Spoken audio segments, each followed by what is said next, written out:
Hello! What's up mga idols? So ngayon, panibagong kagwapuhan na naman tayo mga idols, no? So ngayon, yung design na gagawin natin mga idol is request ng ating client na muling nagbabalik na si Boss Idol Dan Michael. So so yung request na pala ngayon mga idol is yung Anubis. So design to ni Idol, tapos syempre sabi niya dapat makuha mo to kasi kapag hindi mo to makuha wala kang tape.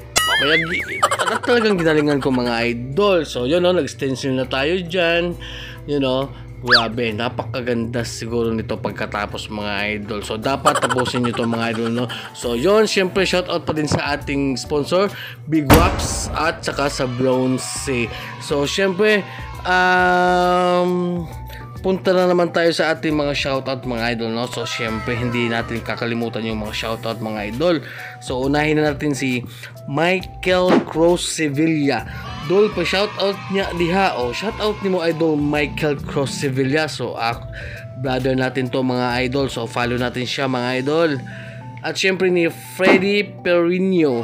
Shoutout dol from Pangasinan dol. So grabe layo ng inaabot ng ating video mga idol.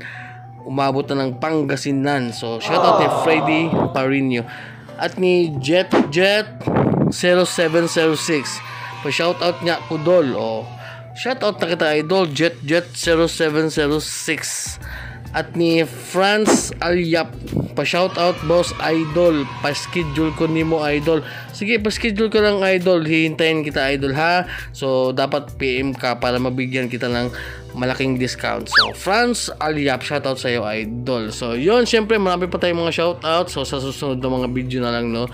So dapat naka-follow kayo mga idol para kapag nagpatato kayo may discount kayo na malaki. So yun, syempre balik tayo sa ating tatuan mga idol. So yung mga needles na ginamit natin dito, no, ang size, mga size pala mga idol, mga size na ginamit natin dito is tatlong size lang mga idol, 3RL, 7RS at saka 15RM.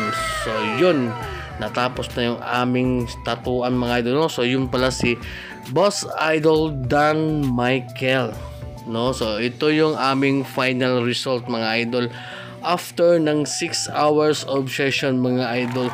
Grabe, napakalupit talaga ni Boss Idol, no?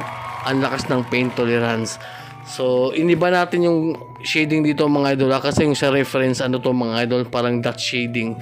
So hindi tayo hindi tayo master dyan sa mga dot shading. So kaya naggumawa tayo ng ating sa ating pamamaraan, no? So yun, napakaganda, lalong gumanda mga idol. So yun, at siyempre kung umabot kayo hanggang dito, so don't forget to like, comment and share. So yun lang mga idol.